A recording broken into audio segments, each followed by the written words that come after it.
इस काव्य में हम पढ़ने वाले हैं कि जो कैकेयी हैं, जो कि राजा दशरथ की क्या हैं, प्रिय रानियों में से एक हैं। राजा दशरथ की 3 रानियां थीं, कौशल्या, सुमित्रा, कैकेयी, और कैकेयी सबसे ज्यादा प्रिय थी। और ये जो काव्य आप पढ़ने वाले हैं मैथिली शरण गुप्त द्वारा रचित, इस काव्य में इसी के कुछ काव्य पंक्तियों की तरफ बढ़ेंगे, उसके अनुवादों की तरफ बढ़ेंगे, उसकी व्याख्या करते हुए चलेंगे। तो उम्मीद है कि आप लोग पूरी ऊर्जा के साथ में तैयार होंगे पढ़ने के लिए। जी हाँ, नमस्कार दोस्तों, उम्मीद है आप सभी लोग अच्छे होंगे और बहुत ही जबरदस्त होंगे, बेहतरीन होंगे। मेरा नाम है वह मिश्रा और आप सभी विद्यार्थियों का स्वागत है यूपी बोर्ड्स आर्ट्स अड्डा 24/7।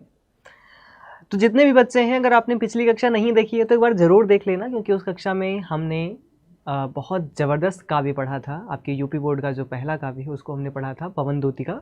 और आज की कक्षा में एक अन्य काव्य की ओर हम अग्रसित होंगे जिसका नाम है कैकेयी का अनुताप। अब ये जो चैप्टर है ना आपका, कैकेयी का अनुताप, आप नाम से ही बहुत सारी चीज़ें समझ सकते हो कि इस काव्य के माध्यम से हम क्या समझेंगे, क्या जानेंगे। इस काव्य में हम पढ़ने वाले हैं कि जो कैकेयी हैं, जो कि राजा दशरथ की क्या हैं, प्रिय रानियों में से एक हैं। राजा दशरथ की 3 रानियां थीं, कौशल्या, सुमित्रा, कैकेयी, और कैकेयी सबसे ज़्यादा प्रिय थी। लेकिन कैकेयी ने क्या किया था, 14 वर्ष का वनवास मांगा था दशरथ से राम के लिए, और साथ में मांगा था कि उनके पुत्र भरत का राज्याभिषेक।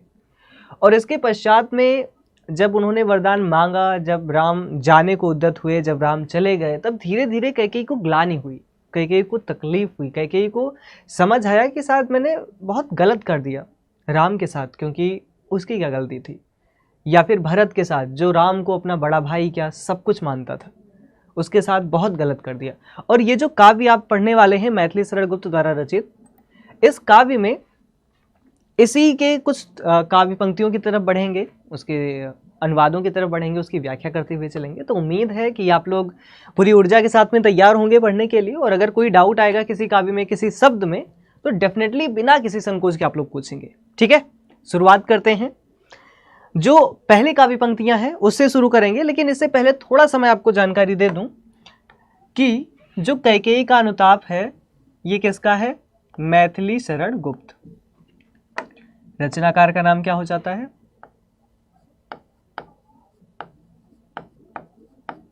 मैथिली शरण गुप्त। अब गुप्त जी ने कैकेयी के अनुताप के अंदर क्या क्या भाव लिखा है, क्या क्या पंक्तियां लिखी हैं, उसको समझेंगे। कि तदंतर बैठी सफा उटज के आगे, नीले वितान के तले दीप बहु जागे। टकटकी लगाए नयन सुरों के थे वे, परिणामोत्सुक उन भय आतुरों के थे वे। उत्फुल्ल करौंदी कुंज वायु रह रहकर, करती थी सबको पुलक पूर्ण मह मह कर। और वह चंद्रलोक था कहाँ चांदनी वैसी, क्या है कि वह चंद्रलोक था कहाँ चांदनी वैसी, प्रभु बोले गिरा गंभीर नीर निधि जैसी। अब इस काव्य पंक्तियों को पहले ध्यान से आप पढ़ें और फिर इसके व्याख्या की तरफ चलेंगे कि आखिर ये किस बारे में चर्चा हो रही है। ध्यान से देखेंगे। तदंतर बैठी सभा, यानी उसके पास में क्या हुआ, उसके बाद में भारत सहित जो अयोध्यावासी है जब पंचवटी पहुँचे, पंचवटी पहुँचने का मतलब कि राम जब वनवास चले गए थे तो एक बार पुनः भरत अपने अयोध्यावासियों को लेकर, सबको साथ लेकर पंचवटी में गए। पंचवटी कौन सा जगह है, वही स्थान है जहाँ पर प्रभु श्री राम रहने लगे थे। तो रात्रि में क्या हुआ कि श्री राम की कुटिया के सामने सभा सजी, सब लोग सभासद में बैठ गए। आकाश की ओर क्या हुआ, आकाश जो है वो दीपों सा चमक रहा था, मतलब आकाश में एक चमक थी, हर तरफ उजाला था, सारी सभा बैठी हुई थी। और देवता भी उत्सुक होकर निहार रहे थे पूरी सभा को कि आखिर क्या वाद विवाद होने वाला है, क्या क्या चीज़ें होने वाली हैं। कहीं श्री राम भरत के आगमन को कठोर निर्णय का कारण न बना ले, मतलब कि अगर भरत आए हैं तो कहीं ऐसा ना हो कि राम बड़े क्रुद्ध हों, बहुत क्रोधित हों कि भरत की वजह से उनका राज्याभिषेक छिन गया, भरत की वजह से, उनकी माँ की वजह से उन्हें अपना घर छोड़ना पड़ा और वनवास 14 वर्ष के लिए आना पड़ा। तो कहीं ऐसा ना हो कि उनके क्रोध का कहर भरत पर टूट पड़े। फिर आगे है कि चारों ओर खिले पुष्प, मंद सुगंधित पवन, यानी अच्छी सी खुशबूदार जो वायु थी, और चांदनी से नहाया दृश्य चंद्रलोक सा लग रहा था, मतलब चांद की चांदनी सब तरफ फैली हुई थी और ऐसा लुभावना दृश्य लग रहा था। ऐसा वातावरण बना हुआ था, ऐसा अलौकिक सा वातावरण था जो सागर जैसे गंभीर स्वर में था। ऐसा लग रहा था कि सागर भी अभी बस बोल उठेगा, ऐसी स्थिति थी।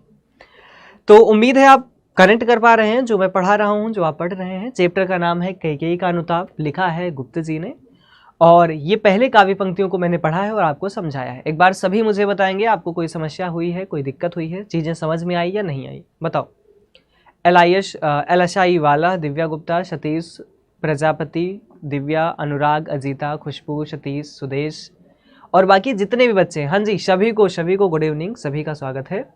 मुझे बताइए कैकेयी का अनुताप का जो ये भाव हमने समझा, ये समझ में आया कि अभी ये दृश्य जो है वो दृश्य है कि भरत गए हैं श्री राम के पास में, और वहाँ एक सभा सजी है जहाँ पर भरत बैठे हुए हैं, जहाँ पर कैकेयी भी बैठी हुई हैं, सुमित्रा भी हैं, सारे लोग हैं, सारी रानियाँ हैं। उन्हें समाचार भी देंगे, या दिया है अभी कि तुम्हारे पिता की मृत्यु हो गई जैसे ही तुम वहाँ से आए, है ना। तो अब इसके आगे की चर्चा को बढ़ाएंगे, आगे इसकी काव्य पंक्तियों की तरफ बढ़ेंगे धीरे धीरे। मोहम्मद आमीन, बिल्कुल नमस्कार, स्वागत है आपका। और अगली काव्य पंक्तियां आपके सामने हैं कि अब जो सभा बैठी हुई है, जो चांदनी है, यानी जो चंद्रमा है, पूरी तरह से प्रकाशित हो उठा है, और इस प्रकाश में क्या हो रहा है कि चारों तरफ आच्छादित जो प्रकाश है उसमें सारी सभा सजी हुई है, और लोग सोच रहे हैं कि कहीं राम का जो क्रोध है कहीं टूट ना पड़े। खुशबू, ये जो पुस्तिका है ये आपकी एनसीईआरटी नहीं है। एनसीईआरटी के बच्चों के लिए वो अलग से क्लास चलती है जो लैंग्वेज अड्डा पर चलती है। आप लैंग्वेज अड्डा पर जाकर देखेंगे तो एनसीईआरटी का जो सीबीएसई बोर्ड का मेनली सिलेबस है उसकी हिंदी पढ़ाई जाती है। कल भी क्लास चलेगी आपकी शाम को 3 बजे। तो जितने बच्चे सीबीएसई बोर्ड के हैं वो कल शाम को 3 बजे तैयार रहेंगे, कल 3 बजे। और कहाँ पर वो क्लास चलेगी? वो क्लास चलेगी लैंग्वेज अड्डा पर, ठीक है। तो जितने सीबीएसई बोर्ड के बच्चे होंगे वहां पर वो क्लास लेंगे, ठीक है। क्लियर है बात सभी को? अब आगे है, हे भरत भद्र अब कहो अभीप्सित अपना, सब सजग हो गए भंग हुआ जो सपना। मतलब हे भरत भद्र, हे भ्राता, हे भरत, अब कहो तुम्हारी जो अभीप्सित अपना है, जो तुम्हारी इच्छा है, जो तुम्हारा विचार है, जो तुम्हारे अंदर का द्वंद्व है, जो चर्चा करना चाह रहे हो, जो बात बताना चाह रहे हो, अब कहो। और ये कहते ही सब सजग हो गए, एकदम तैयार हो गए। भंग हुआ जो सपना, ऐसा लगा कि लोग जो सपने में थे अचानक से सपना टूटा और अब बात विवाद शुरू होने वाली है, क्योंकि उस सभा का जो ध्येय है, उस सभा का जो लक्ष्य है वो पूर्ण होने जा रहा है। फिर है, हे आर्य रहा क्या भरत अभीप्सित अब भी, मिल गया अकंटक राज्य उसे जब तब भी। मतलब कि क्या हुआ, क्या भरत को अब भी इच्छा है कुछ, अब भी कुछ इच्छा है भरत की जो समाप्त नहीं हो रही है। उसे तो अकंटक, बिना किसी कष्ट के, बिना किसी समस्या के एक छत्र सम्राट बन गया, वो उसे पूरा राज्य मिल गया। अब भी क्या उसे कोई इच्छा है जो बची हुई है। पाया तुमने तरु तले अरण्य वशेरा, कि पाया तुमने तरु तले, तरु का मतलब वृक्ष के तले, अरण्य वशेरा, इतना विशालकाय वशेरा, इतना विशालकाय साम्राज्य पा लिया। रह गया अभीप्सित शेष तदपि का मेरा, कि अब मेरे पास में क्या इच्छा बची है। तनु तड़प तड़प कर तप्त तात ने त्यागा, तनु मतलब तन को, तड़प तड़प कर मतलब बड़े व्याकुल होकर, विह्वल होकर, शोक से, तप्त तात ने त्यागा। तात का मतलब क्या होता है? तात का मतलब होता है पिता, या जिन्हें कहते हैं उस समय में पिताश्री।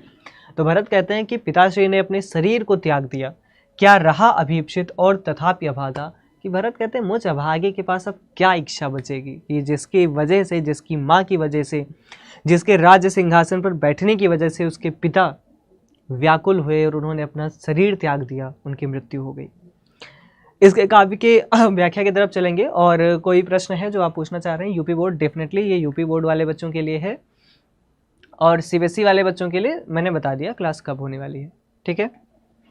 अनम खान, अनुताप का क्या मतलब होता है? ये मैंने शुरुआत में ही आपको बता दिया था। कैकेयी का अनुताप का मतलब कैकेयी का पाश्चाताप। आप इसको भाव के साथ जोड़ सकते हैं कि कैकेयी क्या कर रही है? अनुताप कर रही हैं, यानी पाश्चाताप कर रही हैं। कैकेयी को ग्लानि हो रही है कि उन्होंने जो कृत्य किया, उस कृत्य की वजह से उनका सुहाग, उनका पति बिछड़ गया, उसकी मृत्यु हो गई, उसका पुत्र उससे अलग हो गया। राम अलग हुए क्या, भरत ने भी उन्हें माँ कहने से इनकार कर दिया। तो ये सारा जो अनुताप है, ये जो ग्लानि है या ये जो पाश्चाताप है, इसी की भूमिका ये पूरा काव्य बनाएगा और इसी लक्ष्य को लेकर चलेगा।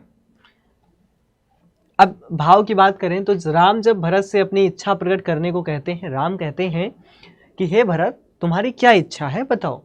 तो सभा में सभी उतने ही सावधान उठते हैं जैसे कि किसी का स्वप्न टूट गया हो। भरत गहन वेदना में कहते हैं, जब राम ने पूछा सभा में कि अच्छा तुम्हारी इच्छा क्या है, किस औचित्य के लिए तुम आए हो, तो सब एकदम सपने से लगा टूट गए, सब डर गए कि कहीं राम के क्रोध का जो कहर है वो ना बरस पड़े, है ना। फिर भरत गहन वेदना में कहते हैं कि हे आर्य, जब अयोध्या का राज्य मुझे और वनवास आपको मिला, पिताजी भी शोक से प्राण त्याग दिए, शोक की वजह से उनकी मृत्यु हो गई, है ना। जब ऐसी स्थिति बन गई तो इस अभागे की ओर कौन सी इच्छा शेष रह गई। आपके साथ सीता और लक्ष्मण का वन में कष्ट भोगना ही मुझे सबसे ज्यादा दुख देता है। ये बात कौन कह रहे हैं? ये बात कह रहे हैं भरत। बताइए भाव समझ में आया या नहीं आया? अब ग्लानि होने का क्या फायदा। देखो ये एक स्थिति होती है कब कहाँ कौन सही है कौन गलत है। जैसे हम सामान्यतः क्या करते हैं कि सही और गलत के नज़रिए से दुनिया को देखते हैं। कई बार होता है कि गलत व्यक्ति सही हो जाता है और सही व्यक्ति गलत हो जाता है। उन्हें क्या करना था, क्या नहीं करना था, क्या स्थिति थी और क्या मांग लिया, क्या हो गया। तो ये सारी चीज़ें जो है ना, ये सारी चीज़ें एक तरीके से नियति होती है कब कहाँ किससे क्या करवा दे। ठीक है, क्लियर है बात सभी को? अगले काव्य की तरफ, अगले पंक्तियों की तरफ आगे बढ़ेंगे जो कुछ इस प्रकार से हैं। क्या कहती हैं कि हाँ इसी अयस के हेतु जनन था मेरा, निज जननी ही के हाथ हनन था मेरा। कि क्या इसी अयस के लिए, भरत कहते हैं, जब राम ने पूछा कि क्या चाहिए आपको, तो भरत क्या कहते हैं कि अरे मुझ अभागे के का जो जन्म हुआ था, जो जनन था मेरा, जो मेरा जन्म हुआ था, लगता है इसी अयस के लिए हुआ था, इसी कुपात्र होने के लिए हुआ था। निज जननी ही के हाथ हनन था मेरा, कि मेरी ही जननी, मेरी ही माता के हाथों में मेरा हनन होना था, मेरा विनाश होना था। अब कौन अभीप्सित और आर्य वह किसका। अभीप्सित का मतलब क्या होता है? इच्छा, यानी मनोकामना या कामना। कि अब कौन अभीप्सित, अब कौन सी इच्छा, और आर्य वह किसका, कि कौन सी इच्छा बचेगी और किस लिए इच्छा बचेगी। संसार नष्ट है भ्रष्ट हुआ घर जिसका। कि जिस व्यक्ति का घर नष्ट हो जाता है उसके लिए संसार क्या ही है। संसार पूरी तरह से नष्ट हो चुका है जिसका स्वयं का घर नष्ट हो चुका है। तो ये बात कही कौन कह रहा है? ये बात भरत जी कह रहे हैं। आगे कहते हैं कि मुझसे मैंने ही आज स्वयं मुँह फेरा। कि अब ऐसी स्थिति आ पड़ी है भ्राता कि मैंने स्वयं से ही आज मुंह फेर लिया है, मुझे स्वयं से ही ग्लानि हो रही है, मुझे स्वयं पर ही इतना क्रोध आ रहा है, मुझे स्वयं की नियति पर, मुझे स्वयं की स्थिति पर इतना दुख हो रहा है कि मैं आपको बता नहीं सकता। हे आर्य, अब बता दो तुम ही अभीप्सित मेरा, कि हे राम, हे भ्राता, अब तुम ही बताओ कि मेरी क्या इच्छा होगी जो शेष बचेगी या शेष रह गई होगी। प्रभु ने भाई को पकड़ हृदय पर खींचा। तो श्री राम ने क्या किया कि उन्हें गले से लगाया, खींचा अपने पास में। रोदन जल से सा विनोद उन्हें फिर सींचा, और फिर अश्रु की धाराओं से उनके हृदय को सींचा। उनके सभी प्रश्नों का उत्तर, उनकी सभी ग्लानियाँ, उनके सभी पाश्चाताप, सभी अंतर्वेदना जो उनकी थी, जो आंतरिक रूप से वो व्यथित थे, उसको अपने अश्रु की धारा से बहा दिया। उसके आशय की थाह मिलेगी किसको, जनकर जननी ही जान न पाई जिसको। कि जिसके जननी अपने पुत्र को ही नहीं जान पाई, जो माता अपने पुत्र को ही नहीं जान पाई, उसके अंतर की, उसके हृदय की वेदना को और कौन ही समझ सकता है। अब ये जो भाव है ये क्या कहा जा रहा है?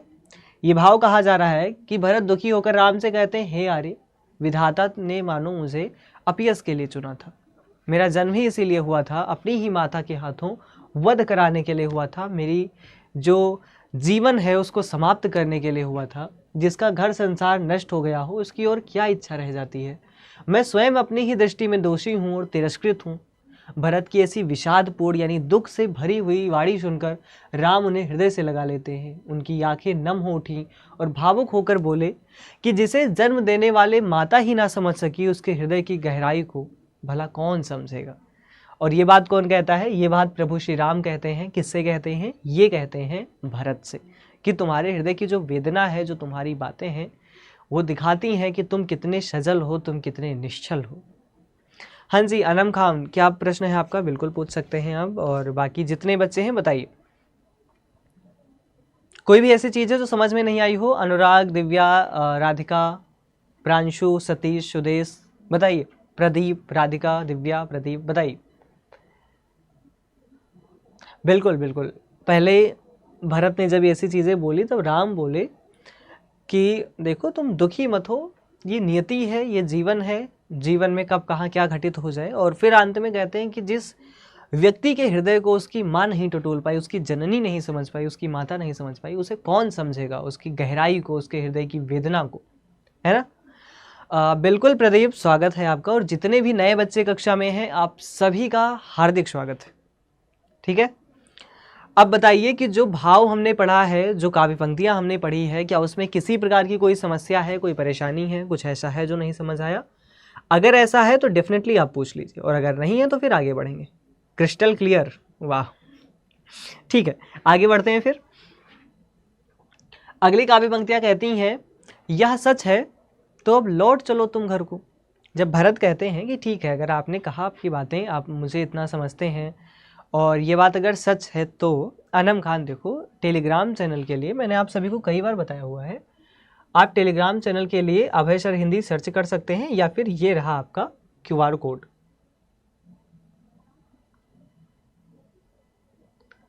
ये रहा QR code, scan the code, join the Telegram channel. वहाँ पर आपको सारी क्लासेस के, यहाँ पर देखो सारी क्लासेस के फ्री PDF मिल जाते हैं, आपको YouTube सेशंस के लिंक मिल जाएंगे सारे, आपको डाउट सॉल्व होगा, मतलब कुछ भी क्वेश्चन है जो आप क्वेरी है पूछना चाहो मुझसे भी पूछ सकते हो।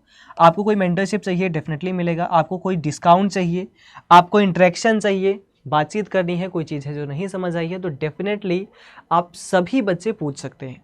ठीक है, और आप सभी के लिए एक बहुत अच्छी न्यूज़ भी है कि जैसे कि आप जानते हैं कि आज गणेश चतुर्थी का पर्व है, और इसी के उपलक्ष्य में जितने भी बैच हैं CVT वाले बच्चों के लिए, वो सारे बैच, आप CVT के बच्चे हैं या फिर आप बोर्ड के बच्चे हैं, दोनों के लिए सारे बैच एकदम से बढ़िया डिस्काउंट के साथ मिल रहे हैं।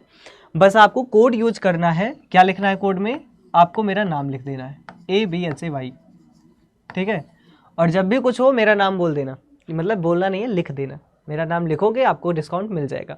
ठीक है, तो जितने बच्चों ने अभी तक ज्वाइन नहीं किया है वो ज्वाइन कर लेंगे। और अनम खान देखिए, ये QR कोड ले लो, अगर आपको नहीं सर्च करने पर मिला है तो क्या करें आप कि आप QR कोड ले लें, उसको स्कैन कर लें, फिर आपको मिल जाएगा। ठीक है, क्लियर है सभी को? और जितने पुराने बच्चे जो कमेंट करते हैं कि आई एम न्यू स्टूडेंट, मैं पहचानता हूँ, आप लोगों के चेहरे से पहचानता हूँ कि आप लोग कौन हो, आपके नाम से पहचानता हूँ। ठीक है, तो ऐसे कुछ भी आई एम न्यू स्टूडेंट मत करो, ना आप नए हो ना मैं नया हूँ, तो क्यों नया नया खेलना है, बताइए। क्लियर है सभी को? दिव्या गुप्ता आप भी नए हैं ना? ठीक है, बहुत अच्छी बात है। हर बच्चा यहाँ पर जितने बच्चे हैं सब नए हैं, एकदम नए नए नए ताज़ा ताज़ा बच्चे हैं, अभी अभी उससे कढ़ाई से तल के निकले हैं। ठीक है, क्लियर है सभी को? बिल्कुल बिल्कुल अनुराग, नाम ही काफ़ी है, बस नाम लिख देना, बाकी मैं संभाल लूँगा। ठीक है, और अगर कोई भी चीज़ दिक्कत और भी है, आपको डाउट क्लियर करना है, तो आप एक Gmail ID ले लो, आप लिखना abhay.misra@247.com। आप इस पर मुझे मेल भी कर सकते हैं अगर कोई प्रॉब्लम है। जैसे अगर मान लो कोई आपको बैच लेना है, ठीक है, और बैच से रिलेटेड आपको चीज़ें समझ नहीं आ रही हैं कि ये जो बैच है ये मतलब कितने का है, कितना डिस्काउंट है, क्या और मिल सकता है या नहीं, आपके बहुत सारे डाउट होते हैं। तो जो भी आपको दिक्कत है, जैसे कुछ बच्चे चाहते हैं कि सर थोड़ा सा और डिस्काउंट दे दो, तो जनरली तो वैसे मिलता नहीं, तो आप मुझसे कांटेक्ट करना, आप मेल से कांटेक्ट कर लेना या फिर आप किसी तरह से कांटेक्ट करना। तो कांटेक्ट करने पर मैं आपको कुछ और डिस्काउंट दिला दूंगा, मुझे लगेगा स्थिति ऐसी है कि दिलाना चाहिए तो डेफिनेटली आपको मिलेगा। ठीक है, तो इसके लिए बिल्कुल भी टेंशन ना लें। और सारे इससे पहले का PDF भी मिल गया है, सभी बच्चों को मिला होगा शादी का, और डेफिनेटली मिला है। जितने नए बच्चे हैं या पुराने बच्चे हैं, टेलीग्राम चैनल पर आप सभी को सारे PDFs प्रोवाइड हो जाते हैं जो मैं डेली अपडेट कर देता हूँ। ठीक है, हो सकता है 1-2 दिन की दिक्कत हो जाए, 1-2 दिन डिले हो जाए, but most of the time मैं टाइम से कर देता हूँ। ठीक है, तो आप लोग भी बस अपनी पूरी ऊर्जा के साथ में पढ़ाई करें। और बैक टू द अपने टॉपिक पर आते हैं कि यह सच है तो अब लौट चलो तुम घर को। क्या कहते हैं श्री राम से भरत कि अगर ये सच लगता है आपको कि मेरा हृदय बहुत गहरा है, मेरे दिल की वेदना आप समझते हैं, मेरी समस्या आप समझते हैं, मेरी स्थिति आप समझते हैं, तो अब चलो, लौट चलो घर को। चौंके सब सुनकर अटल कैकेयी ईश्वर को। ये सुनकर सब लोग क्या हुआ, अटल कैकेयी ईश्वर को, कैकेयी ने जब बात बोली तो उससे क्या हुआ, लोग चौंक गए। सबने रानी की ओर अचानक देखा, वैदव्य तुषार वृता यथा विधुलेखा, कि कैसे सभी ने, सारे सभा ने रानी को एकटक कैसे देखा कि अरे जिसने मांगा था इनके लिए 14 वर्ष का वनवास, वो स्वयं कह रही है कि लौट चलो घर को। बैठी थी अचल तथापि असंख्य तरंगा, वह सिंही अब थी हाहा गोमुखी गंगा। हाँ जनकर भी मैंने ना भरत को जाना, वो कहते भी हैं कि हाँ जनकर भी, पैदा कर कर भी मैं भरत को नहीं जान पाई। सब सुन ले तुमने स्वयं अभी यह माना, ये सब सुन लो आपने भी अभी स्वयं माना है। श्री राम से कहती हैं कि आपने भी अभी माना है, तो इसीलिए यह सच है तो फिर लौट चलो घर भैया। तो यहीं पर फिर भरत भी कहते हैं अगर ये सब सच है तो लौट चलो भैया भी, अपराधिन मैं हूँ तात तुम्हारी मैया। और कैकेयी कहते हैं कि मैं अपराधी हूँ तुम्हारी, तो मुझे माफ़ करो और घर पर चलो लौट चलो। क्लियर है सभी को? चलिए अब यहाँ पर आप देखेंगे कि राम की आवाज़ सुनकर भरत को उसकी माता भी ना पहचान सकी। कैकेयी गहन पश्चाताप से बोली, जब कहा राम ने कि भरत को कि तुम्हें तुम्हारी माता ही नहीं पहचान पाई, तुम्हारे हृदय की वेदना नहीं समझ पाई, तुम्हारे हृदय की, तुम्हारे प्रेम की गहराई नहीं समझ पाई। तो कैकेयी कहती हैं कि यदि ऐसी सत्य है, ऐसी बातें सही है, अगर आपको ऐसा लगता है तो मेरी मूर्खता के लिए मुझे माफ़ कर दो और चलो लौट चलते हैं।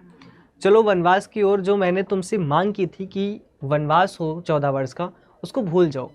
मैं अपराधी हूँ, भरत अपराधी नहीं है, जो सज़ा देनी है वो मुझे दो और बस एक काम करो, लौट चलो। जो दंड देना हो मुझे दो, पर घर लौट चलो, अन्यथा लोग भरत को दोष देंगे। उस समय श्वेत वस्त्रधारी कैकेयी ऐसी लग रही थी मानो कुहरे से ढकी हुई चांदनी हो। कभी सिंघनी सी प्रखर रानी आज गंगा सी शांत, विनम्र और पावन प्रतीत हो रही थी। उसके हृदय की वेदना भी लोग समझ रहे थे कि क्या कह रही थी वो, कि अब चलो राम लौट चलो, इसमें गलती मेरी है ना कि भरत की है, तो ये सज़ा मुझे मिलना चाहिए ना कि भरत को मिलना चाहिए। यही बात कही जा रही है। क्लियर है बात सभी को? चलें आगे बढ़ेंगे अगले काव्य पंक्ति की तरफ कि दुर्बलता का ही चिन्ह विशेष शपथ है, पर अबला जन के लिए कौन सा पथ है। यदि मैं उकसाई गई भरत से हूँ, तो पति समान ही स्वयं पुत्र भी खोऊं। कैकेयी कहती हैं कि दुर्बलता का ही चिन्ह विशेष शपथ है, पर मैं अबला जन के लिए कौन सा पथ है। पर ये जो लोग भरत को दोष दे रहे हैं, भरत को कह रहे हैं कि भरत गलत है, ऐसा वास्तव में नहीं है। जो गलती थी वो मेरी थी। कैकेयी कहती हैं कि यदि मैं उस उकसाई गई भरत से हूँ, क्योंकि लोगों ने बातें बनाई कि शायद भरत ने अपनी माँ को उकसाया होगा, तो वो क्या कहती हैं कि अगर मैं भरत से उकसाई हुई हूँ तो मैं ये प्रण लेती हूँ, मैं ये कहती हूँ, ये कसम खाती हूँ, ये चाहती हूँ कि पति के समान मैं पुत्र भी खो दूँ अगर मेरे पुत्र ने मुझे उकसाया हो इसके लिए। और फिर कहती हैं ठहरो मत रोको मुझे, कहूँ सो तुम सुन लो, पाओ यदि उसमें सार उसे अब चुन लो, करके पहाड़ सा पाप मौन रह जाऊं। कहती हैं इतना बड़ा गलती, इतनी बड़ी गलती करके मैं, कहते हैं ना कि मैं सिंह को निगल के बैठी हूँ और मैं चुपचाप बैठी रहूँ, शांत रहूँ, मौन रहूँ, तो ये तो संभव नहीं है। यानी करके पहाड़ सा पाप मौन रह जाऊं, राई भर भी अनुताप न करने पाऊं, थोड़ा सा भी मैं पश्चाताप न कर पाऊं, ग्लानि न कर पाऊं। थी सनक्षत्र शशि निशा ओस टपकाती, रोती थी नीरो सभा हृदय थपकाती। उल्का सी रानी दिशा दीप्त करती थी, सब में भय विस्मय और खेद भरती थी। मतलब कहने का तात्पर्य कैकेयी कहती हैं कि ऐसी स्थिति है, मैं अपने हृदय की वेदना को और खासकर मेरा पश्चाताप, जो मेरी ग्लानि है, जो मैंने गलत किया, जो मुझे उस समय समझ नहीं आया, उसका पश्चाताप भी ना कर पाऊँ, ये तो संभव नहीं है।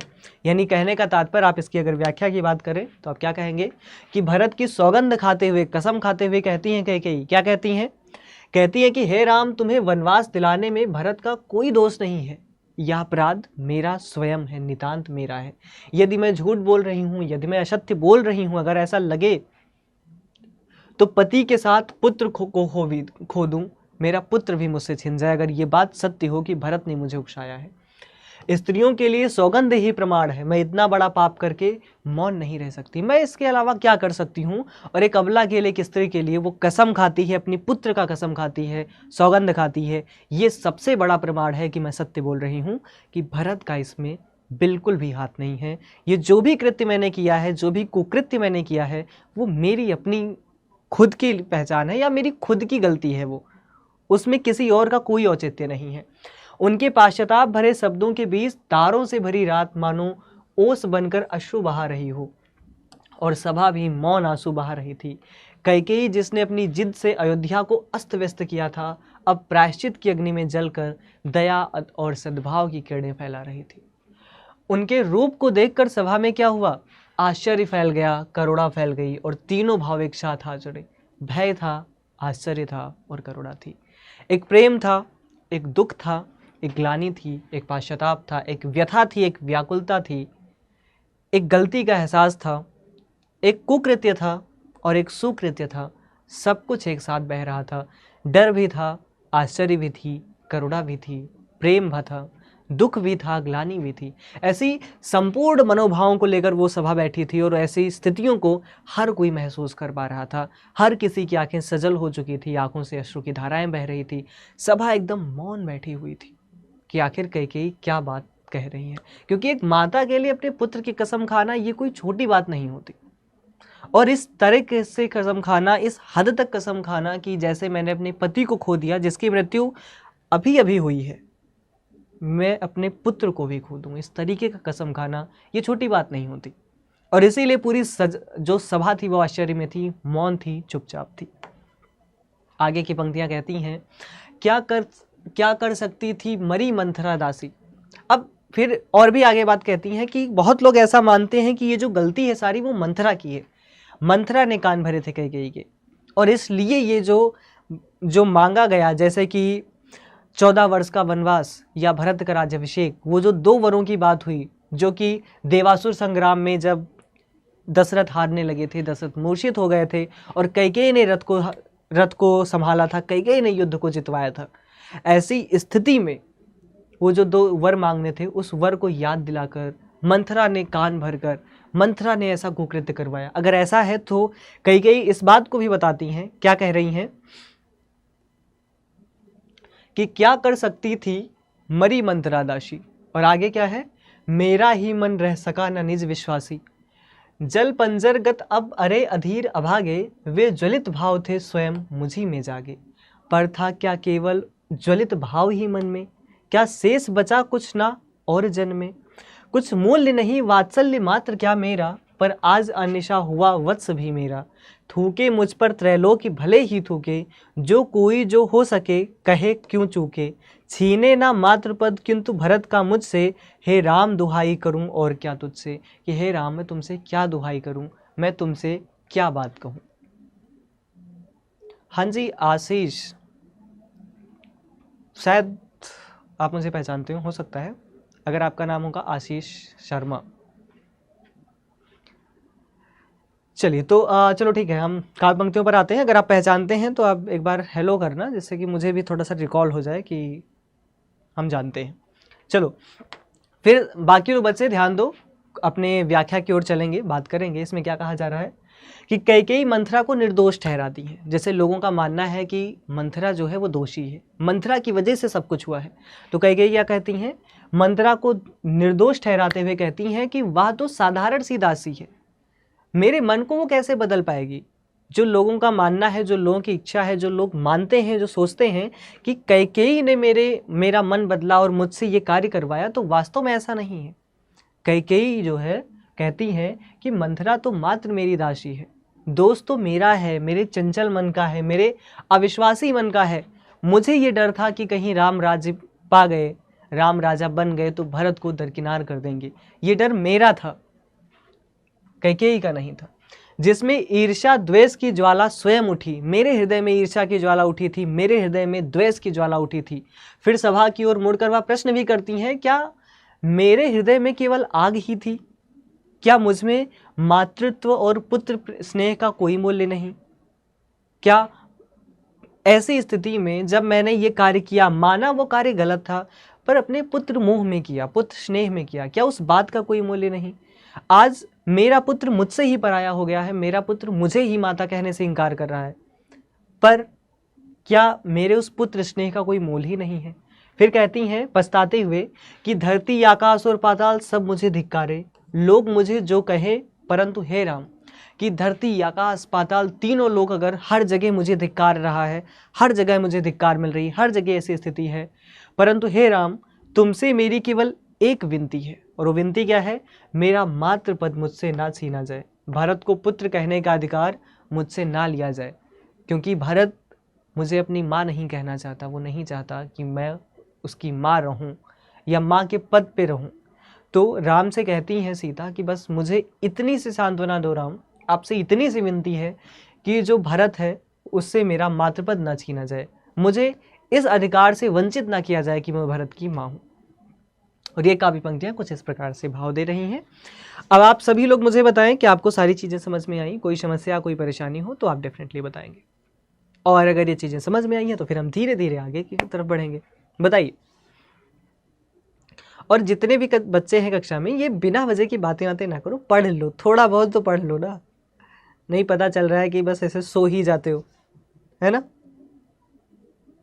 बिल्कुल बिल्कुल, गीतांजलि, अनम, मौशमीन, अनुराग, राधिका, तनिष्का, भावना, ओम प्रकाश, बिल्कुल। केबीसी कार्टून, बताइए केबीसी कार्टून कौन बनेगा करोड़पति, वो भी कार्टून में बताइए क्वेश्चन क्या है आपका,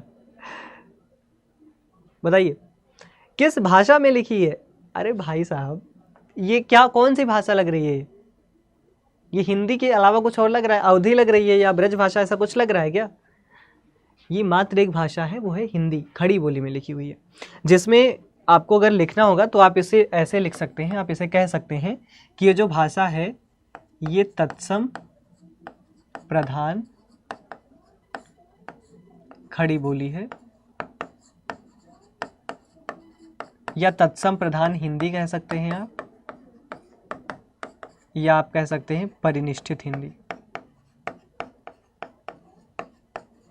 परिनिष्ठित व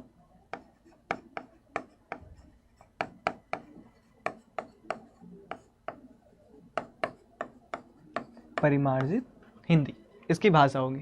क्लियर है बात सभी को, बताइए एक बार।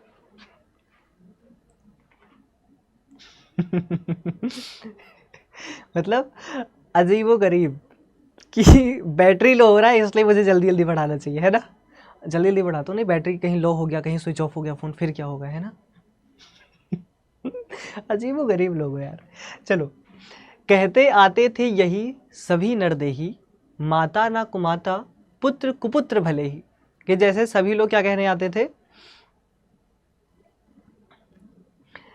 कि सभी क्या कहते थे, सभी मनुष्य कहते हैं कि माता कुमाता नहीं हो सकती, पुत्र जो है वो कुपुत्र हो सकता है। फिर कहते हैं अब कहें सभी या हाय विरुद्ध विधाता, हे पुत्र पुत्र ही रहे कुमाता माता। मतलब कि यहाँ माता कुमाता हो गई है, पुत्र जो है वो तो सुपुत्र है, वो कुपुत्र नहीं है। और अभी तक ये किंवदंती थी, ये बात थी कि माता कभी कुमाता नहीं होती, पुत्र कुपुत्र होता है, ऐसी स्थिति की बात की गई है। आगे कहा जा रहा है कि हे पुत्र पुत्र ही रहे कुमाता माता, बस मैंने इसका बाह्य मात्र ही देखा, दृढ़ हृदय ने देखा, मृदुल गात्र ही देखा। कि मैंने भरत का लगता है मैंने बस बाह्य मात्र ही देखा, मैंने इसका शरीर देखा, मैंने इसका दृढ़ हृदय देखा, लेकिन मैं इसके आंतरिक हृदय को नहीं पहचान पाई, है ना। आगे है परमार्थ न देखा पूर्ण स्वार्थ ही साधा, इस कारण ही तो हाय आज यह बाधा। कि मैंने परमार्थ न देखा और केवल अपना स्वार्थ साधा, मुझे लगता है इसीलिए मेरे सामने ऐसी स्थिति आन पड़ी है, इसीलिए मेरे सामने ऐसी स्थिति मेरे सामने मुझे एक तरीके से कह सकते हैं चैलेंज कर रही है, या ऐसे ही दुविधा में मुझे फंसा कर रखा है ना। फिर है युग युग तक चलती रहे कठोर कहानी। फिर कहते हैं कि युगों युगों तक, अनवरत काल तक ये कठोर कहानी, ये कठोर गाथा बस चलती रहे, लोगों के हृदय तक पहुंचती रहे। रघुकुल में भी थी एक अभागिन रानी, कि ये हमेशा बात चलेगी, हमेशा युगों युगों तक चलेगा कि एक रानी थी जो बड़ी अभागिन थी, बहुत अभागिन थी, और रघुकुल में थी। रघुकुल एक ऐसा कुल जहाँ पे कहा जाता था कि रघुकुल सीत सदा चली आई, प्राण जाए पर वचन न जाई। और उस कुल की एक रानी थी जो बहुत ही अभागिन थी, जिसने कुछ ऐसी गलतियाँ की जिसका पश्चाताप उसे जीवन भर रहा, और जो कलंक था उसके ऊपर वो कभी मिट नहीं सका। आगे इसकी व्याख्या की बात करें तो कहते हैं आत्मग्लान से भरी गई कहती हैं कि अब तक यही कहा जाता था कि पुत्र चाहे कुपुत्र हो जाए पर माता कभी कुमाता नहीं होती, लेकिन अब लोग कहेंगे कि यहाँ पुत्र नहीं माता ही कुमाता हो गई है। क्या हो गई है? कुमाता हुई है, क्योंकि मैंने पुत्र के हित के विरुद्ध में कार्य किया। मैंने सोचा मैं पुत्र के हित में कार्य कर रही हूँ, लेकिन मैंने पुत्र के हित के विरुद्ध कार्य कर दिया।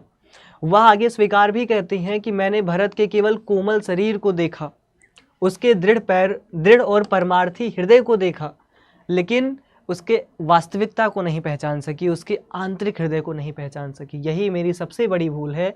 अब युगों युगों तक मैं दुष्ट माता कहलाऊंगी और लोग मुझे उस रानी के रूप में याद रखेंगे जिसे उसके ही पुत्र ने त्याग दिया था। आप सभी जानते होंगे इस कथा को कि जब भरत को ये बात पता चली थी, भरत ननिहाल में थे, वो आए और उन्होंने उसी क्षण अपनी माता को त्याग दिया था। उन्हें कहा था कि अब से आपका और मेरा कोई नाता नहीं रहा, अब आप मेरी माता नहीं रही और ना ही मैं आपका पुत्र रहा। इस तरह से कैकेयी के जीवन की ये स्थिति बनी, ये बाधा बना और उनके जीवन में, उनके जीवन के बाद में युगों युगों तक वो कलंक उनके ऊपर रह गया। क्लियर है इतना? बताइए एक बार। इतनी काव्य पंक्तियों में कोई समस्या किसी को बताएं। इशिका, परमार्थ का मतलब होता है परम अर्थ, दूसरों के हित में सोचने वाला।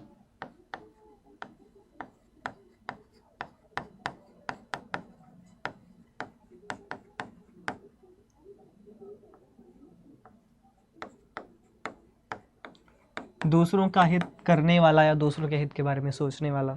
ठीक है, बताइए। गीतांजलि, भावना, दुर्गेश, दिव्या, ओम प्रकाश, अजीता, सतीश, अदिति और बाकी जितने बच्चे हैं, रामा, सिसोदिया, केबीसी कार्टून बताइए सभी लोग। ओम प्रकाश, अजीता, राधिका, बताइए ये भाव समझ में आ गया ना? मतलब कैकेयी की जो ग्लानि है, जो देखो हिंदी की सबसे अच्छी बात पता है क्या होती है? हिंदी में आप उस कैरेक्टर को महसूस कर पाते हैं। और महसूस करने का मतलब समझते हैं ना? महसूस करने का मतलब होता है कि आप जी सकते हैं। हिंदी में आप जब काव्यों को पढ़ेंगे तब आप काव्यों के साथ में अपने आप को जुड़ाव महसूस कर सकते हैं। आप अपनी जगह पे जब बात आएगी भरत की, तो अपनी जगह पे जब भरत को रखेंगे तो आप उस भावना को महसूस करेंगे। और वहीं दूसरी ओर जब कैकेयी के स्थान पर अपने आप को रखेंगे तो कैकेयी की भावना को भी महसूस करेंगे। यहाँ पर जब काव्य आप पढ़ते हैं, बहुत सारी काव्य कहानियाँ पढ़ते हैं, तो आप उसमें सही और गलत नहीं बता पाते। पूरी दुनिया कहेगी कि कैकेयी गलत थी, पर वास्तव में क्या कैकेयी गलत थी? अपने पुत्र के बारे में अच्छा सोचना और इस हद तक सोचना कि दूसरे का बुरा कर जाए, क्या ये चीज़ माताएं करती हैं या नहीं करती? अभी की बात नहीं, हमेशा की बात है। आप चाहे अतीत को उठा लो, चाहे वर्तमान को उठा लो, चाहे भविष्य को उठा लो, किसी भी कालक्रम की बात कर लो, क्या कभी ऐसी स्थिति नहीं आती क्योंकि एक माता अपने पुत्र के लिए कुछ ऐसा करती है जो किसी दूसरे के लिए हानिकारक हो? हमेशा होता है ऐसा। माता का अर्थ ही यही होता है कि अपने पुत्र के लिए वो कर जाएगी जो सही, गलत, अच्छा, बुरा सबसे हटके होगा। और ये स्थिति की बात की गई है। अब जब इस नज़र से आप देखोगे तो कैकेयी आपको गलत नहीं लगेंगी। इसीलिए आप देखो कि कैकेयी को दोषी नहीं मानते राम। भरत दोषी मानते हैं कुछ समय के लिए, उनसे गुस्सा होता है कुछ समय के लिए, पर एक वक्त के बाद में कोई भी उन्हें गलत नहीं मानता, क्योंकि गलत आप मान नहीं सकते। एक माता को गलत कैसे मानोगे? उसने अपने पुत्र के लिए वो कार्य किया था, है ना? बाकी वो अपनी अपनी समझ है कि हम उसे सही या गलत ठहराते हैं, और वो अपना एक अलग विषय होता है। अगले काव्य पंक्तियों की तरफ बढ़ेंगे जो कुछ इस प्रकार से हैं। कहती हैं, निज जन्म जन्म में सुने जीव यह मेरा, धिक्कार उसे था महास्वार्थ ने घेरा। 100 बार धन्यवाह एक लाल की माई, जिस जननी है ने है जना भरत सा भाई। पागल सी प्रभु के साथ साथ चिल्लाई, 100 बार धन्यवाह एक लाल की माई। हाँ लाल उसे भी आज गवाया मैंने, विकराल कुयस ही यहाँ कमाया मैंने। कि मैंने उस लाल को भी खो दिया और इतने विकराल, इतने बड़े कुयस को कमाया है, इतने बड़े अपमान को कमाया है, इतनी बड़ी वेदना को कमाया है। कहने का मतलब क्या है? भाव है, कैकेयी पश्चाताप व्यक्त करती हैं, कहती हैं अब तो जन्म जन्मांतर तक मेरी आत्मा यह सुनने के लिए व्याकुल रहेगी, विवश रहेगी कि अयोध्या की रानी कैकेयी को महास्वार्थ ने घेरा, ऐसा अनुचित कार्य कराया कि उसने धर्म के मार्ग का त्याग किया, अधर्म के मार्ग का अनुसरण किया।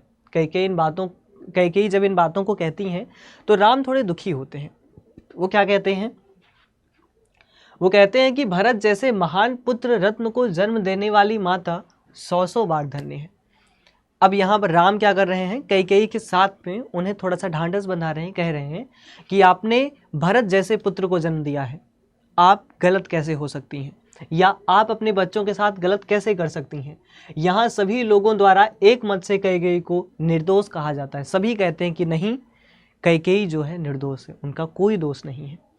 सभासदों की बात को सुनकर कैकेयी ने प्रतिक्रिया व्यक्त किया और कहा कि उनकी बात भी दोहराई और कहा कि हाँ, मैं उसी पुत्र की अभागिन माता हूँ जिसे बात मैंने खो दिया है, वह पुत्र भी अब मेरा नहीं।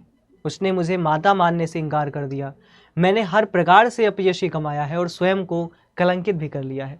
मतलब कैकेयी यहाँ पर पश्चाताप कर रही हैं, क्योंकि कैकेयी का अनुताप, जैसे कि पाठ का नाम भी है, और पूरा सभासद राम और बाकी जितने लोग हैं सब उन्हें ढांढस बता रहे हैं, ये बता रहे हैं कि नहीं माते, गलती तुम्हारी नहीं है, क्योंकि ये बस नियति है, ये बस समय है।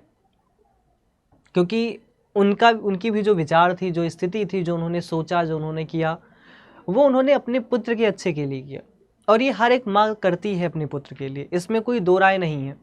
एक पुत्र के लिए एक माँ किसी और के साथ गलत करती है, कर जाती है, और ये चलता है, क्योंकि वात्सल्य रस और जो ये ममता है, जो मातृत्व का भाव है, इसमें कोई भी प्रश्न चिन्ह नहीं होता, इसमें कोई भी एक ऐसी लाइन नहीं होती जिसमें आप सही और गलत चुनते हैं, और ऐसी स्थिति हमेशा बनती है। यही बात कही जा रही है। उम्मीद है आप चीज़ों को समझ गए होंगे और अच्छे से चीज़ें समझ में आई होंगी। फिलहाल आज के इस कक्षा में, आज के सेशन में इतने ही काव्य पंक्तियों पर चलेंगे। अभी इसके आगे की काव्य पंक्तियाँ होंगी जो कल की कक्षा में करेंगे, और उसके बाद में कल की कक्षा में इसकी काव्य पंक्तियाँ हैं, फिर एक गीत करके है, उसमें भी कुछ पंक्तियाँ हैं तो उनको पढ़ेंगे, फिर एक अगले काव्य की तरफ आगे बढ़ेंगे। ठीक है। अब जितने भी बच्चे हैं, आपको अगर कोई प्रश्न है, कोई दिक्कत है, कोई समस्या है, कुछ ऐसा लग रहा है जो समझ में नहीं आया है, तो आप पूछ सकते हैं। पूर्ण स्वार्थी सागा युग युग तक चलती रहे कठोर कहानी, रकुल में भी थी एक अभागिन रानी। अब इसके आगे की काव्य पंक्तियों को देखेंगे, पढ़ेंगे, समझेंगे और अपनी समझ विकसित करेंगे कि आखिर ये पंक्तियाँ हमसे क्या कहना चाहती हैं, हमें क्या भाव देना चाहती हैं। अनम खान, देखिए पिछली कक्षा में मैंने आप सभी को बताया था, ध्यान से देखिए। अनुताप का मतलब होता है, अनुताप का तात्पर्य होता है पाश्चाताप। क्या होता है? अनुताप यानी कि पाश्चाताप, जिसे आप क्या कहते हैं? ग्लानि कहते हैं। ठीक। जब कोई व्यक्ति कोई गलत काम करता है और उसे इस बात का एहसास हो जाए कि मैंने गलती कर दी, वास्तव में बहुत बड़ी गलती कर दी, तो उसे ही पाश्चाताप की भावना हमेशा दुखी करती रहती है, उसे ही कहते हैं। आगे की पंक्तियां कुछ इस प्रकार से हैं, इंग्लिश भाषा में उसे कहते हैं गिल्ट। ठीक है। आगे की पंक्तियों को देखेंगे और उसके भाव को समझेंगे। उम्मीद है कि आप लोग पिछली कक्षाएं देख चुके हैं। एक बार सभी लोग सेशन को शेयर कर देंगे, और अगर लाइक नहीं किया है फटाफट कर दीजिए। देखिए क्या कह रही हैं कि निज जन्म जन्म में सुने जीव यह मेरा, धिक्कार उसे था महास्वार्थ ने घेरा। फिर कहती हैं 100 बार धन्य वह एक लाल की माई, जिस जननी ने है जना भरत सा भाई। पागल सी प्रभु के साथ क्या चिल्लाई, 100 बार धन्य वह एक लाल की माई। यानी ये भी हमने पढ़ा था, लेकिन फिर भी हम इसको करते चलेंगे। कहने का तात्पर्य है कि जब कैकेयी अपने आप में इतनी दुखी हैं, तो श्री राम उन्हें समझाते हैं कि नहीं, तुमने भरत जैसे पुत्र को जन्म दिया है, तुम बहुत ही उत्तम माँ हो। तुम अपने आप को ये मत सोचो कि अपने मातृत्व पर सवाल मत उठाओ, क्योंकि तुमने जो कुछ भी किया अपने पुत्र के लिए किया, और तुम्हारा जिसका भरत जैसा पुत्र हो वो माँ गलत कैसे हो सकती है, कुमाता कैसे हो सकती है ना। सतीश, बिल्कुल उसे मैं कराऊंगा, आने वाली कक्षाओं में वो सब किया जाएगा, डोंट वरी, रिलैक्स रहो आप। जिस जननी है नए है जना भरत सा भाई, पागल सी प्रभु के साथ सभा चिल्लाई, 100 बार धन्य वह एक लाल की माई। हाँ, लाल उसे भी आज गवाया मैंने, बिकराल कुवश ही यहाँ कमाया मैंने। यानी कहने का तात्पर्य क्या है? कहने का तात्पर्य है कई पश्चाताप कर रही हैं और कहती हैं कि अब इस जन्म में नहीं, हर एक जन्म में, आगे आने वाले सभी जन्मों में मेरी आत्मा ये सुनने के लिए तैयार रहेगी, ये जानने के लिए तैयार होगी, विवश होगी कि अयोध्या की रानी कैकेयी को महास्वार्थ ने घेरा था, और उस महास्वार्थ ने ऐसा अनुचित कार्य किया, ऐसा गलत कार्य किया कि उसने ना धर्म देखा, ना अधर्म देखा, ना सही देखा, ना गलत देखा। उसने अपने पुत्र के मोह में आकर अपने पुत्र के लिए राम जैसे पुत्र की बलि चढ़ा दी एक तरीके से, या उन्हें वनवास भेज दिया। कई जब ये सारी बातें राम जी से कहती हैं, तो वो कहते हैं कि देखिए, आप अपने हृदय में जो बातें लेकर चल रही हैं वो बात रखने की कोई आवश्यकता नहीं है। वो कहते हैं कि जिसने भरत जैसे महान पुत्र को जन्म दिया है ऐसी माँ तो 100 बार धन्य है। ऐसी माएँ तो विरले ही होती हैं। कभी कभी दुनिया में, संसार में कोई ऐसी माँ होती है जिसका भरत जैसा पुत्र होता है। ये देखते ही पूरा जो समाज था एक स्वर में बोला कि महान पुत्र भरत को जन्म देने वाली माता जो है वो बार बार धन्य है। और यहाँ सभी लोगों ने कैकेयी को कहा कि आप निर्दोष हैं। पूरा सभासद मान गए, राम ने स्वयं कहा और सब ने बात दोहराई कि नहीं, आप निर्दोष हैं।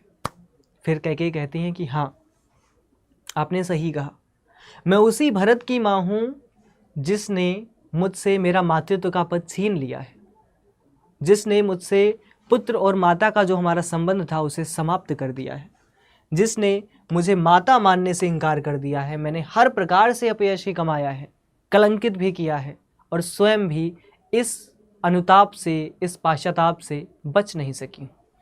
आगे कहते हैं, काव्य पंक्तियां हैं कि निज स्वर्ग उसी पर वार दिया था मैंने, हर तुम तक से अधिकार लिया था मैंने। कि जिस पुत्र के लिए मैंने अपना सब कुछ वार दिया था, अपना सब कुछ न्यौछावर कर दिया था, अपना स्वर्ग न्यौछावर कर दिया, क्योंकि जो गलत कार्य करता है, जो अधर्म का पक्ष लेता है, वो तो नरक में जाता है। और मैंने स्वर्ग को न्यौछावर कर दिया अपने पुत्र के लिए, हर तुम तक से अधिकार लिया था मैंने, और तुम पर से वो उत्तराधिकार होने का जो अधिकार है वो मैंने छीन लिया। पर वही आज यह दीन हुआ रोता है, संकित तब से धृत हरिण तुल्य रोता है। कि वही भरत लेकिन क्या है, आज बड़ा दीन है, बहुत दुखी है, वो रो रहा है, वो व्यथित है। और संकित तब से घृत हरिण तुल्य रोता है, कि जैसे उसके किसी ने घी की एक पोटली है उसे चुरा लिया हो और वो बेचारा रो रहा है। श्रीखंड आज अंगार चंड है मेरा, तो इससे बढ़कर कौन दंड है मेरा। पटके मैंने पद पाड़ी मोह के नद में, जाने क्या क्या करते नहीं स्वप्न में मद में। यानी फिर से कैकेयी इस बात को कहती हैं, कैकेयी राम से कहती हैं कि मैंने भरत पर अपना सब कुछ न्यौछावर कर दिया। मैंने सही गलत, धर्म अधर्म, यश अपयश, सब कुछ का जो मोह होता है उसे त्याग दिया, और उसी के कारण तुम्हारा राज्य भी छीना। आज वही पुत्र दुखी है, क्रंदन कर रहा है, रो रहा है। वो हिरण जैसा भयभीत है जो अंगारे सा तप्त दिखता है, और वही मेरे लिए सबसे बड़ा दंड है कि मेरा पुत्र मुझसे कुपित होकर दूर हो गया है। हे राम, अब और दंड मत दो। अब ये जो दंड जो मैं भोग रही हूँ इसको जरा और बिल्कुल मत बढ़ाओ। राज्य मोह में मैंने जैसे पागलपन या स्वप्नावस्था में यह सब किया, अतः इसे उसी तरह समझकर मुझे क्षमा कर दो। मैं क्षमा मांगती हूँ कि मैंने जो भी कृत्य किया उसके लिए मुझे क्षमा करो, और अगर कोई दंड है तो वो पहले ही मुझे मिल चुका है। मेरा पुत्र जिसके लिए मैं सब कुछ कर रही थी, वो पुत्र आज दुखी है। मैं स्वयं जो सोच रही थी वो आज समझ में आया कि कितना गलत था, कितना अनुचित था। यही बात कैकेयी कहती। आगे है, हाँ दंड कौन, क्या उसे डरूंगी अब भी। फिर स्वयं ही कैकेयी कहती हैं कि दंड कौन सा, क्या उस दंड से मुझे डर लगेगा भी। मेरा विचार कुछ दयापूर्ण हो तब भी, तब हा दया हंत वह घड़ा, आह वह करुणा, बैतरड़ी सी है आज जानवी वरुणा। सह हूँ चिर नरक सुने सुविचारी, पर मुझे स्वर्ग की दया दंड से भारी। लेकर अपना यह कुलिस कठोर कलेजा, मैंने इसके ही लिए तुम्हें वन भेजा। घर चलो इसी के लिए न रूठो अब यूं। फिर कहती भी हैं कि आप चलो घर चलो, रूठो मत, अब वापस चलो तो ज़्यादा बढ़िया रहेगा। कुछ और कहूँ तो उसे सुनेंगे सब क्यों, कि मैं कुछ और कहूँगी तो लोग क्या सुनेंगे, क्या सुनाना है। बस राम एक काम करो, तुम वापस चलो घर पे। अब जो तुम यहाँ पर वन में रह रहे हो, जो गलती मैंने करी है, जो मोहवश, जो लालचवश मैंने गलती कर दी है, उस गलती के लिए मैं क्षमा मांगती हूँ, और अब तुम बस चलो वापस।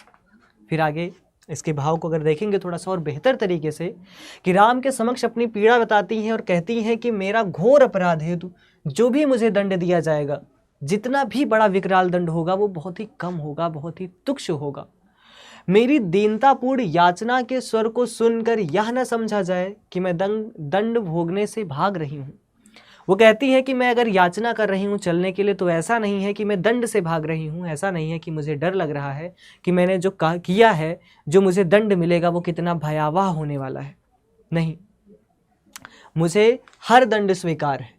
वस्तुतः आज दया करुणा सबसे अपने अर्थ खो दिए हैं मैंने। आज गंगा और वरुण जैसी पावन नदियां भी मेरे लिए नरक की भांति दूषित हैं। मैं सभा सज्जन प्रबुद्ध लोगों से कहती हूँ कि मैं लंबी अवधि तक नरक का दुख भोग सह सकती हूँ, किंतु स्वर्ग पाने की याचना का जो भार है वो मुझ में कदापि नहीं है, नहीं सहा जाएगा, क्योंकि वह नरक की पीड़ा से कहीं बढ़कर है।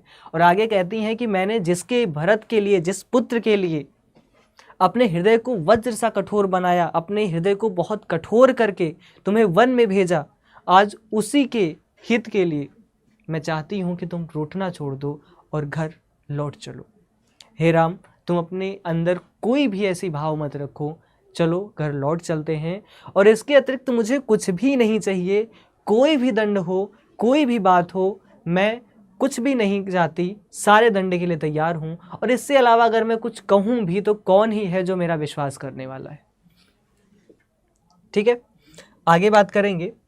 मुझको यह प्यारा और इसे तुम प्यारे। अब यहाँ पर कैकेयी भरत के बारे में कहती हैं कि मुझको यह प्यारा और इसे तुम प्यारे, मेरे दुगुने से प्रिय रहो ना मुझसे न्यारे। मैं इसे न जानूं किंतु जानते हो तुम, अपने से पहले इसे मानते हो तुम भ्राताओं का प्रेम परस्पर जैसा, यदि वह सब पर यूं प्रकट हुआ है वैसा, तो पाप दोष भी पुण्य तोष है मेरा, मैं रहूं पंकीला पद्य कोश है मेरा। आगत ज्ञानी जन उच्च भाल ले लेकर, समझावे तुमको अतुल युक्तियां देकर, मेरे तो एक अधीर हृदय है बेटा, उसने फिर तुमको आज भुज भर भेटा।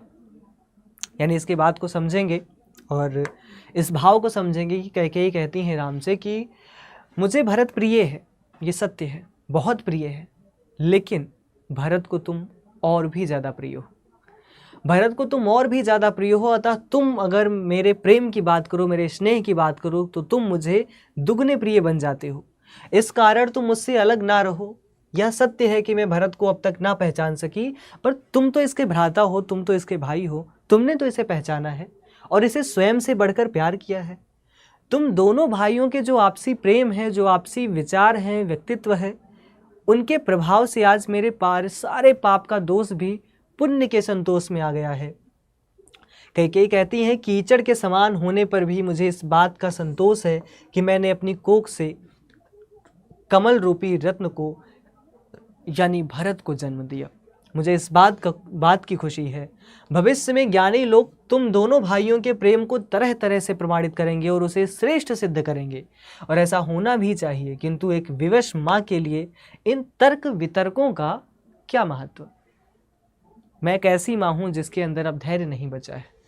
मैं बस एक ही इच्छा रखती हूँ, एक ही बात चाहती हूँ कि वह यह है कि तुम दोनों को सदा अपनी आँखों के सम्मुख देखूँ, अपने सामने देखूँ, अपने से कभी दूर ना होने दूँ। और आज इस माँ का जो अधीर हृदय है, जो व्याकुल हृदय है, तुम्हें अपनी बाहें फैलाकर अपने पास में बुला रहा है और विनती कर रहा है कि हे राम लौट चलो। क्लियर है बात सभी को? जो भाव है उसे आप समझते हुए चलेंगे तो आप बहुत आसानी से चीज़ों को जान पाएंगे।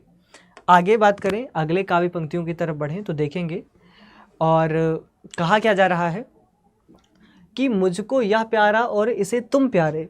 तो ये तो हो ही चुका है न्यारे, और इसके साथ ही अच्छा ठीक है, मतलब काव्य पंक्तियाँ यहाँ पर ख़त्म हो गई हैं। ओके ओके ओके ठीक है।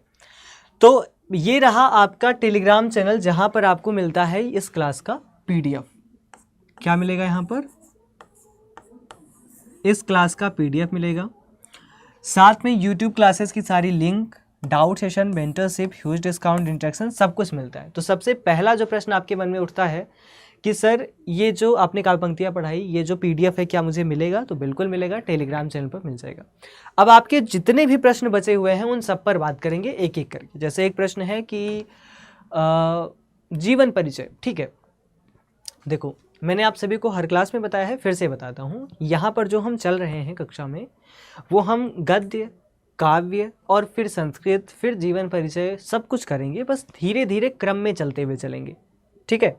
जैसे कि आप लोग जानते हैं कि हमने गद्यांश के सारे भाग कंप्लीट कर लिए हैं, जैसे कि हमारा चाहे वो गद्य है, राष्ट्र का स्वरूप, अशोक के फूल, रॉबर्ट नरसिंह होम में सब कुछ हमने कंप्लीट कर लिया है। और उसके बाद में जब हम कैकेयी के अनुताप की बात करते हैं या फिर हम पहले पाठ की बात करते हैं पवन दूती का, तो वो भी हमारा समाप्त हो चुका है, और ये कक्षा भी आज बहुत समाप्त हो रही है। अब आज की कक्षा में आपके जितने भी प्रश्न हैं वो आप कर सकते हैं। देखिए क्लास समाप्त नहीं हो रही है, जो हमारा काव्य है वो समाप्त हो गया है, पर काव्य समाप्त होना क्लास समाप्त होना नहीं होता। अब जितनी काव्य पंक्तियां हमने पढ़ी है उसमें आप लोग मुझे बताएं कि किसी काव्य पंक्ति में ऐसा है जो आपको डाउट लग रहा है, कुछ ऐसा लग रहा है कि आपको समझ में नहीं आया, तो आप पूछ सकते हैं। और कहीं कोई भी परेशानी है तो भी आप पूछ सकते हैं, ठीक है। अजीता, मैं कराऊंगा जो आपके MCQ क्वेश्चंस हैं वो भी कराऊंगा, आपका जो जीवन परिचय है वो भी मैं आपको कराऊंगा, उसके लिए आप निश्चिंत रहें, ठीक है। अभी हम गद्य श्रृंखला को हमने एक बार किया था, पूरे क्वेश्चंस आंसर की प्रैक्टिस करी थी। काव्य की भी करेंगे हम, जो आपके MCQ प्रश्न आते हैं जो हिंदी साहित्य के इतिहास से, रचना, रचनाकार, सब कुछ, उसको भी करेंगे, ठीक है। ओके लक्ष्मी, आप मुझे एक बात बताओ, सेकंड पैराग्राफ पढ़ा दूं, लेकिन कौन सा सेकंड पैराग्राफ, मतलब ये लास्ट वाला या कोई और वाला? बाकी संस्कृत पढ़ाया जाएगा, उसके लिए आप निश्चिंत रहें, ठीक है। बिल्कुल बिल्कुल दिव्या, मैं सारा कराऊंगा, कोई भी चैप्टर का छूटेगा नहीं, उसके लिए आप निश्चिंत रहें। श्रद्धा मनु वाला तो पढ़ना ही पड़ेगा, क्योंकि कामायनी के बिना मजा ही नहीं आएगा पढ़ने का। कामायनी की अलग कहानी है, श्रद्धा मनु ईड़ा, है ना, क्लियर है। देखो अभी जो मैं आपको पढ़ा रहा हूँ वो मैं मुख्य चीज़ें पढ़ा रहा हूँ, चाहे वो गद्य हो चाहे पद्य हो, और साथ में आपकी परीक्षा की दृष्टि से महत्वपूर्ण को पढ़ा रहा हूँ, और आपकी 50% को ध्यान में रखते हुए पढ़ा रहा हूँ, ठीक है। अच्छा, इस क्लास के स्टार्ट का अब वो मुझे देखना पड़ेगा ना कि स्टार्ट में कौन सा चैप्टर था, सॉरी मतलब कौन सी काव्य पंक्तियाँ थी, उसको देखना पड़ेगा। एक सेकेंड,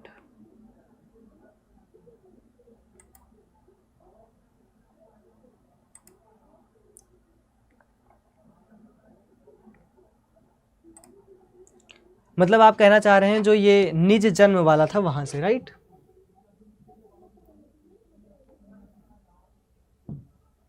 ये वाली काव्य पंक्तियां कह रहे हैं आप लोग, एक बार देखेंगे और बताएंगे। ये यहां से पढ़ना है क्या, यहां से चीजें नहीं समझ आई है? ठीक है, देखो देखो बात बहुत सीधी सी है, इसमें जो है इसकी रूपरेखा बस इतनी सी है कि कैकेयी ने जब राम को वनवास भेज दिया, हम सभी जानते हैं कि दशरथ का स्वर्गवास हो जाता है, उनकी मृत्यु हो जाती है, भरत को राजा बनाना होता है। भरत कहते हैं नहीं, मैं भैया को वापस लाऊंगा, और भरत और उसके बाद में जितने भी अयोध्या के वासी थे, सुमित्रा हैं, कैकेयी हैं, और जितने भी लोग थे रघुकुल में, सब लोग आए यहाँ पर श्री राम जी से मिलने के लिए। यहाँ पर आए और यहाँ पर मना रहे हैं कि किसी तरह चलो। अब यहाँ पर जो कैकेयी का अनुताप है ये संदर्भित है कि कैकेयी की ही चर्चा परिचर्चा है कि कैकेयी ने कैसे मनाया, क्या क्या बातें रख रही हैं कैकेयी, और कैसे अपने आप को मान रही हैं कि मैं कितना दुखी हूँ इस बात को लेकर, जो मैंने अपना कार्य किया, जो कृत्य मैंने किया है उसका बहुत बड़ा दुख है मुझे, और मैं जानती हूँ कि इसका कोई हल नहीं है, ऐसा कोई तरीका नहीं है कि मैं इस दुख से बच पाऊँ या इस अधर्म से बच पाऊँ, लेकिन मैं चाहती हूँ कि राम तुम वापस लौट चलो बस, ठीक है। ठीक है, शशि प्रभा और बाकी जितने बच्चे हैं, जो ऊधव प्रसंग है वो मैं पढ़ाऊँगा, गंगा अवतरण ऊधव प्रसंग सारा पढ़ाऊँगा, आप निश्चिंत रहें, सारे टॉपिक पे चलेंगे, ठीक है। कुपित का क्या मतलब होता है? कुपित का मतलब होता है क्रोधित होना, कुपित होना। कोप समझते हैं ना, कोप को भी क्रोध कहते हैं, ठीक है। जागृति, देखो 95 लाने के तरीके बहुत आसान हैं। आपको MCQ में गलती बिल्कुल नहीं करनी है, गद्य पद्य में गलतियां बिल्कुल नहीं होती हैं। हिंदी का जो पेपर है ना, आप मोस्ट ऑफ द सिचुएशन में देखोगे बेसिक टेम्पलेट फॉलो करता है, आपको उसमें कुछ फैक्ट चाहिए ही नहीं। मतलब जैसे अगर आपको जीवन परिचय है तो कुछ महत्वपूर्ण जीवन परिचय हैं जिनको आपने पढ़ लिया तो मतलब उससे फंस ही जाएगा, ये सीधा सीधा है कि फंस जाता है उससे क्वेश्चन, ठीक। उसके बाद में आपका जो संस्कृत है, जो हिंदी है, ऐसा कुछ नहीं है फैक्चुअली कि आपको रटना पड़ेगा। निबंध है, आपको लिखना है अपनी जानकारी, अपनी समझ के आधार पर, तो यहाँ रटने वाली स्थिति नहीं है। अगर आप पाठ्यक्रम को समझेंगे, पेपर को समझेंगे तो बहुत आसानी से अच्छे नंबर ले आएंगे, ठीक है। एलियन संस्कृत चैप्टर मैं ही पढ़ाऊंगा, डोंट वरी। जल्दी तनिष्का, जल्दी स्टार्ट करेंगे संस्कृत, ठीक है। वनवास का मतलब होता है जंगल को जाना। देखो वनवास जो शब्द लिखा हुआ है, वनवास, वन का मतलब होता है जंगल, और वास का मतलब होता है निवास करना, या जिसे आप कह सकते हैं रहना। तो जंगल में रहना यानी कि वनवास कहते हैं इसे। ठीक है, अब यही आपसे कहा गया है कि जो वनवास शब्द है इसका मतलब ये हुआ। और कोई प्रश्न है आपका?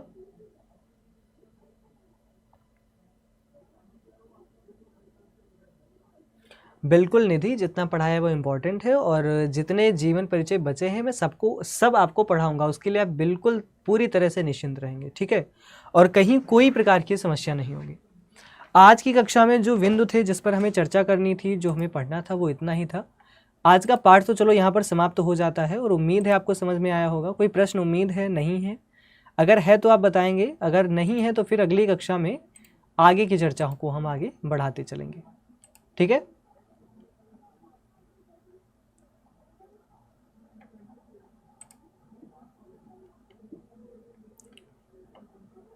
बिल्कुल बिल्कुल, गीत भी है, उसको भी पढ़ेंगे। ठीक, चलिए, तो फिलहाल आज की कक्षा में इतनी ही बिंदु पर चर्चा करते हैं। और आपको एक जानकारी भी मैं दे देता हूं, जितने भी बच्चे हैं जिन्होंने अभी तक किसी बैच में एनरोल नहीं किया है, इन केस अगर आप करना चाहते हैं तो अभी जो चल रहा है वो 44% का डिस्काउंट चल रहा है। ठीक है, तो जितने बच्चे एनरोल करना चाह रहे हैं वो एनरोल कर सकते हैं। अच्छा, जो 44% का डिस्काउंट है वो कहाँ मिलेगा? तो इसके लिए भी चीज़ ध्यान रखना कि ये मिलेगा आपको ऐप डाउनलोड करने पर। आप अड्डा 24/7 का ऐप डाउनलोड करो और वहाँ से कोर्स को लोगे तो मिलेगा आपको। और साथ में आपको नाम लिखना पड़ेगा, यानी कोड लगाना पड़ेगा ABHAY। आप इस कोड को लगाओगे और आपको मैक्सिमम डिस्काउंट मिल जाएगा। ठीक है, जितने बच्चे कोर्स लेना चाहते हैं, अभी नहीं लिए हैं, नहीं जानते इस बारे में, तो मैं बता दूं, आपको अड्डा 24/7 पर जाना होता है। ठीक है, इस पर गए आप और आपने ऑल कोर्सेज में जाकर UG एंड PC में गए और CUET हिंदी में गए। अब यहाँ पर देखिए, हिंदी का महापैक है, CUET हिंदी 12th का है, 12th का भी है, यूपी बोर्ड का भी है। देखो ध्यान से, अगर आप CUET की तैयारी कर रहे हैं तो आप साइंस स्ट्रीम से हैं, आर्ट्स से हैं, लैंग्वेज GAT चाहिए तो मिलेगा। 12th का हिंदी मीडियम, यूपी बोर्ड का क्लास 12, CUET काउंसलिंग, सारी चीज़ें हैं। जैसे मान लो आप आर्ट्स से हैं और आप क्लासेस लेना चाह रहे हैं, जस्ट टेक एन एग्जाम्पल, मैं आपको GAT का बताता हूँ। जैसे देखो, मान लो कि अगर आप कोर्स लेना चाह रहे हैं ये language and general test Hindi, अब इसमें क्या करना है, दो है, एक आपका GAT लैंग्वेज संकल्प बैच है और एक आपका है महापैक। ठीक है, महापैक और संकल्प बैच में देखो डिफरेंस क्या है, 100-200 का अंतर है। तो अगर आप जाएँ तो सीधा महापैक पे जाएँ तो आपके लिए ज़्यादा फायदेमंद होता है। अब महापैक को लेने के लिए देखो, नॉर्मली जो इसकी प्राइस है वो आपको 4152 दिखा रहा है, लेकिन जब आप कोड यूज करते हैं, आप लिखेंगे यहाँ पर ABHAY और कर देंगे। ठीक, तो यहाँ पर आपको मिलेगा 2325 में। समझ आई बात? मतलब आपको नाम लिख देना है, दैट्स इट। लेकिन एक चीज़ और ध्यान रखेंगे आप लोग कि अगर आप ऐप को इंस्टॉल करते हैं और वहाँ से बैच को लेते हैं तो ये जो 2325 है ये भी थोड़ा सा कम हो जाएगा। ठीक है, तो जितने बच्चे अभी कोर्स में एनरोल नहीं हैं, अगर आप होना चाहें तो हो सकते हैं। बस आपको ध्यान क्या रखना है कि आपको कोड यूज करना है, और कोड आपका होगा मेरे नाम की स्पेलिंग ABHAY। क्लियर है सभी को? चलिए, तो उम्मीद है कि आपको सारी चीज़ें समझ आ गई होंगी। और बाकी संस्कृत है, हिंदी है, अभी आपके हाफ ईयरली में टाइम है, धीरे धीरे सारी चीज़ों को करेंगे, कोई भी समस्या वाली बात नहीं है। ऐसा नहीं सोचना है कि नहीं होगा, आपको गद्य पद्य हो रहा है लगभग, और संस्कृत भी पढ़ेंगे, व्याकरण भी पढ़ेंगे, सारी चीज़ें करेंगे। ठीक है, चलिए फिर आज की कक्षा में आज आप सभी से विदा चाहूँगा। मिलूंगा मैं आप सभी से अगली क्लास में, तो तक के लिए बाय बाय, टेक केयर, अपना ध्यान रखिए और पढ़ाई करते रहिए।